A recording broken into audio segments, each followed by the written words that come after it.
I'm Glenn Turman. African Americans have long been acknowledged for their creativity and genius in theater, dance, music, art, and literature. But there's another kind of creative contribution African Americans have made, and that's the art of invention. From the moment you turn a doorknob, flick an on-off switch, start your engine, stop for a traffic light, take an elevator, watch a missile launch, or talk on your cellular phone, you've come into contact with an invention or innovation created by an African American. Since records of inventors' race weren't kept when the U.S. Patent Office was established in 1790, we may never know exactly how many patents were issued to African Americans. Now, probably the person most responsible for gathering information on early black inventors was Henry E. Baker. An assistant U.S. patent officer and graduate of Harvard Law School, Baker dedicated his life to uncovering and publicizing the contributions of black inventors. Under the auspices of the U.S. Patent Office, Baker sent out letters to lawyers throughout the country asking them to identify any black inventors they may have filed patent papers for. In 1913, patent lawyer B.J. Nolan of Chattanooga, Tennessee wrote, "I never knew a Negro to even suggest an idea, much less try to patent one. And I've dealt with them Negroes all my life." Baker didn't let letters like that discourage him. By the time of his death, his work produced 4 massive volumes and uncovered some remarkable inventions patented by black men and women. In 18th century America, one black man of inventive genius made a name for himself, a tobacco farmer named Benjamin Banneker. He resembled Benjamin Franklin in stature and was one of the country's most brilliant mathematicians. Inspired by the theories of Copernicus, Banneker became a self-taught astronomer at age 60. In 1754, at the age of 24, Banneker made a clock entirely out of wood, which remained accurate for nearly 40 years. He was one of the surveyors in the planning of Washington, D.C., and a scientific genius. With borrowed books and instruments, Banneker taught himself the fundamentals of astronomy, keeping a journal of his calculations. Besides predicting the weather and seasons, Banneker used his almanac to extol the achievements of blacks beyond himself. When he included a poem written by the renowned poet Phyllis Wheatley, he wrote, "Africans and their descendants are capable of attaining a degree of eminence in the liberal sciences. Benjamin is not the only proof." Wheatley's poem perhaps best echoed their feelings about the injustices of human bondage. Should you wonder from whence my love of freedom sprung? I young and live by seeming cruel fate was snatched from Africa, fancy happy seat. What pains excruciating must molest, what sorrows labor in my parents' breast. Steeled was that, should and by no misery moved, that from a father sees this babe beloved. Such my case. And can I then but pray, others may never feel tyrannic sway. Just as Banneker loved the stars, James Forten of Philadelphia loved the sea. One of the original abolitionist leaders, Forten invented a device around 1800 that aided in the control of sails on ships. He amassed a fortune, built his own sail factory, and worked on the Underground Railroad helping slaves to escape. There's an African proverb that says, "As the wound inflames the finger, so thought inflames the mind." And despite their circumstances, slaves created a number of inventions before the Civil War. Until they were considered citizens, however, African-American inventors were ignored, prohibited from securing patents, or slave owners took credit for their discoveries. Such was almost the case of Benjamin Montgomery of Virginia, who invented a propeller specifically designed for river steamboats. Montgomery was owned by Joseph Davis, brother of Jefferson Davis, the future president of the Confederacy. Now, when the brothers tried to patent Montgomery's propeller, Attorney General Jeremiah S. Black enacted a decision in 1858 that prohibited owners from doing so. As a result, any slave invention during the next 12 years went undocumented. Before the Civil War, a free black man named Norbert Rillo from New Orleans revolutionized the sugar industry in a bittersweet story. Born on a plantation and educated as an engineer in Paris, Rouleau gave the world its biggest economic sugar fix. Making sugar by the slow, dangerous kettle method inspired Rouleau to find a better way. And on August 26, 1843, he received his first patent for his sugar refining process, or the multiple effect vacuum evaporator, which turns sugar juice into a fine grade of white sugar crystals. Rouleau became a wealthy and influential man in New Orleans, but was still subjected to oppressive race laws. When he was told he'd have to carry a pass to move about the city, Rouleau decided to leave America forever and return to France. France's gain was surely America's loss.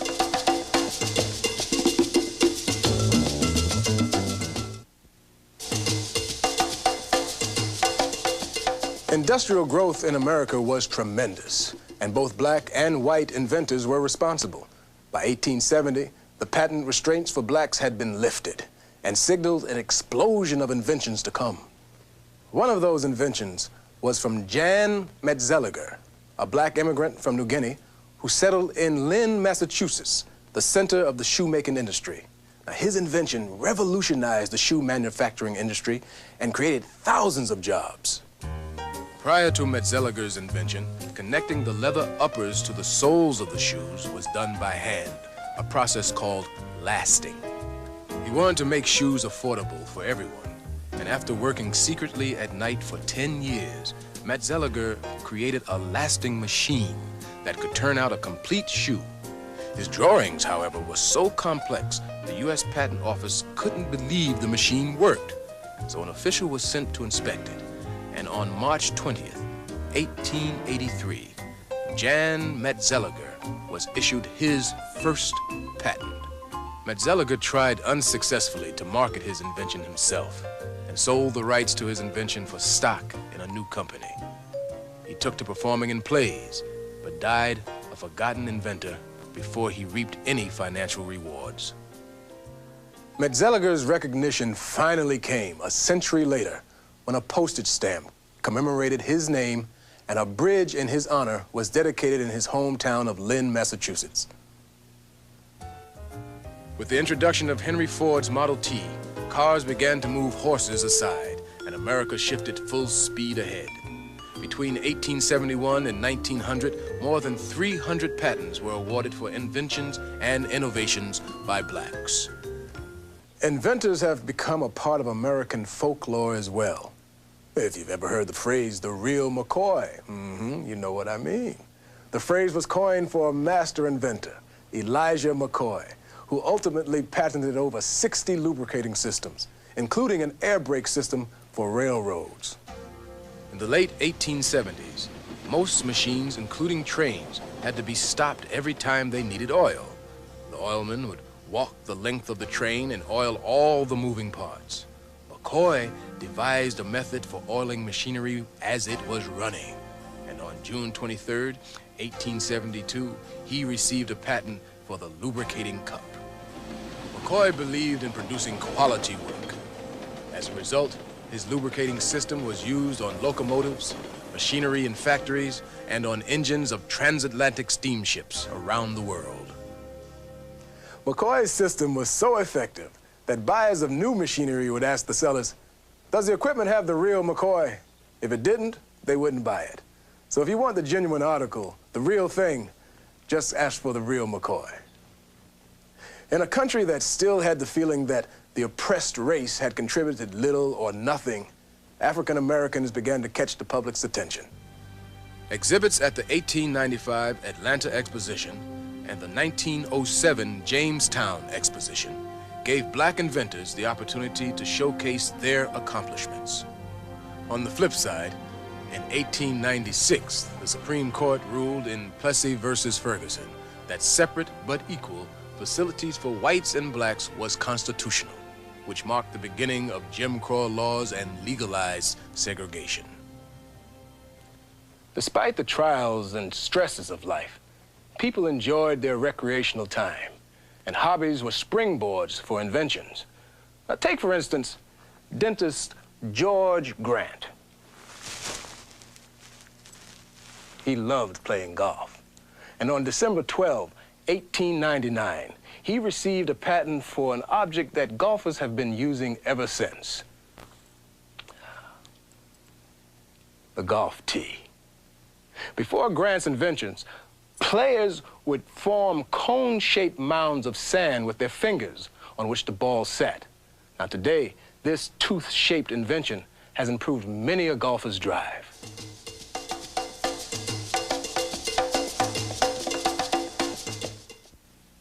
Just as today's technological revolution celebrates the super information highway, the second half of the 19th century centered around its new age power, electricity.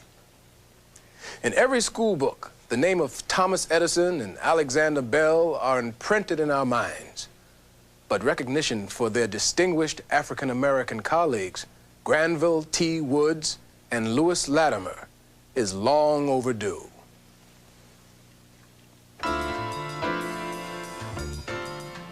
Lewis Latimer was a self-made man who became a pioneer in the development of electricity. He drafted the original plans for Alexander Bell's telephone and made significant contributions to the success of both Thomas Edison and Hiram Maxim, Edison's competitor. While employed with Maxim, Latimer perfected Edison's light bulb by making improvements in the incandescent electric lamp in 1882. He then supervised the installation of electric lighting systems in major cities around the world. Known as the Black Edison, Granville T. Woods was an electromechanical genius. Like Edison, Woods was years ahead of his time and founded his own company to research, manufacture, and market his electrical inventions. His versatility resulted in 65 patents relating to electricity, from electric railway cars to an incubator for hatching chicken eggs. When the first subway rail pulled into Grand Central Station, Granville Woods had made his mark. In 1901, he was issued a patent for the third rail system, still used in subways today around the world. Concerned about the number of train collisions, Woods developed a railway telegraphy system, which improved train safety by letting the train engineer know how close his train was to others. And in 1899, he received a patent for an amusement apparatus. Woods' two-track ride, originally invented for indoors and outdoors, evolved into what we now know as the roller coaster.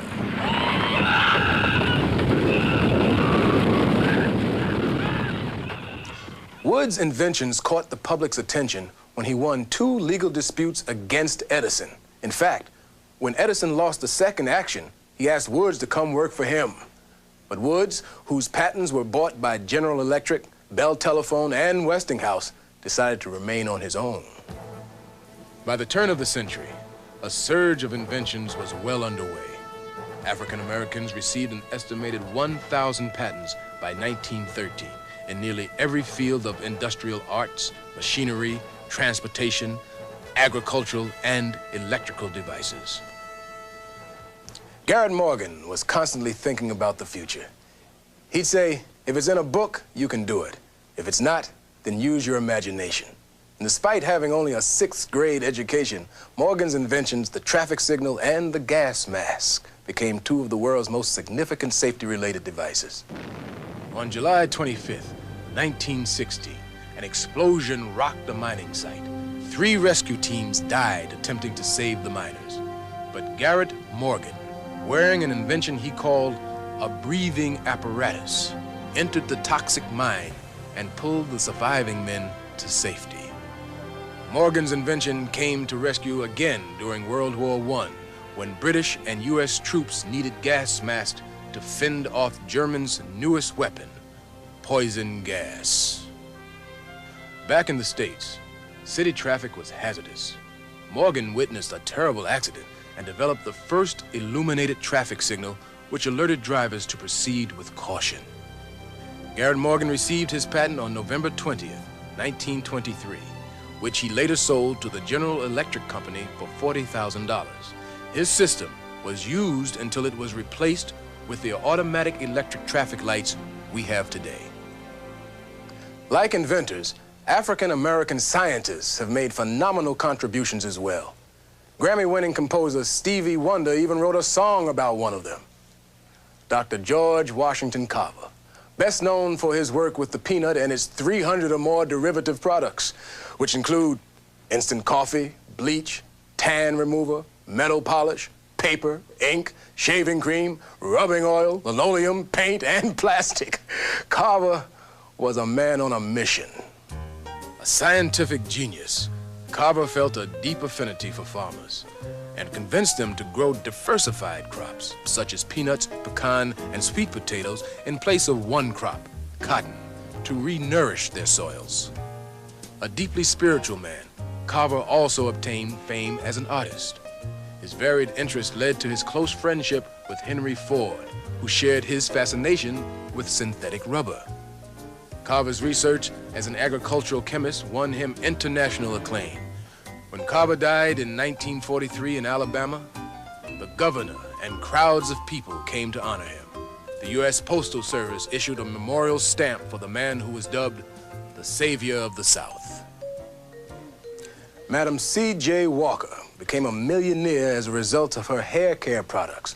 And although she didn't patent any of her products, she was a pioneer entrepreneur and an inspiration to women around the world. In 1885, Sarah Good received her patent for a folding bed, a forerunner of today's sofa bed. Sarah Boone was issued a patent in 1892 for her improvement to the ironing board. Alice H. Parker wanted to warm each room in her building with centralized heating and received a patent for her improvement on the heating furnace in 1919. And Harriet Bradbury patented her torpedo discharger for submarines in 1943. Ellen Elgin, who patented a financially successful clothes wringer in the 1880s, sold her device to an agent for $18. Elgin's feelings mirrored a long-standing practice of black inventors, both men and women, who chose to sell their inventions to whites or white-controlled corporations for fear of their inventions losing value if their true identities were known.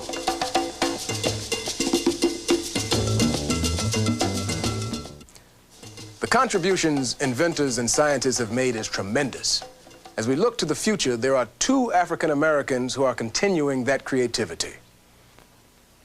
Take the case of ophthalmologist Dr. Patricia Bath, who in 1988 received a patent for the laser phaco probe. Now, that's a device that removes cataracts. Dr. Bath holds the patents for her inventions in Japan, Canada, Europe, and the United States. I was once referred a very difficult and challenging case of a blind woman. I spent many nights thinking and planning her surgery. And then, by divine inspiration, an idea occurred of a new way to remove cataracts using a fiber-guided laser. I realized that this technique was a great improvement in cataract surgery. I then conducted some research studies in Berlin, and it was at that point that I developed my first of many prototypes of the laser phaco probe. As a black woman surgeon, it's very difficult to overcome some of the stereotypic impressions of male colleagues. When I joined the faculty of UCLA in 1974, I was the first woman faculty member in the Department of Ophthalmology. I imagine my colleagues did not feel that I could be equally gifted and skilled. However, I now accept the challenge because it made me struggle to be the very best. Engineer Lonnie Johnson strikes a chord of success in 2 very different worlds with his invention. I've been an inventor all my life. As long as I can remember, I have been tinkering and making things work. So I decided to do a water gun or something simple that most people could appreciate and use the revenues from that invention as a stepping stone to allow me to do some of my more challenging ideas. The role of the inventor is like the barnstormer, the guy who comes in and shakes everything up and is able to take on the big boys. From telephones to electric street lighting, from refrigerated trucks to automatic transmissions, and from artificial heart stimulators to space shuttle retrieval arms, African-American inventors have triumphed over adverse conditions and continue to contribute to scientific and innovative discoveries that benefit the global community. We've met just a few of the men and women who are making it happen. We hope that you will visit your local library and continue the journey.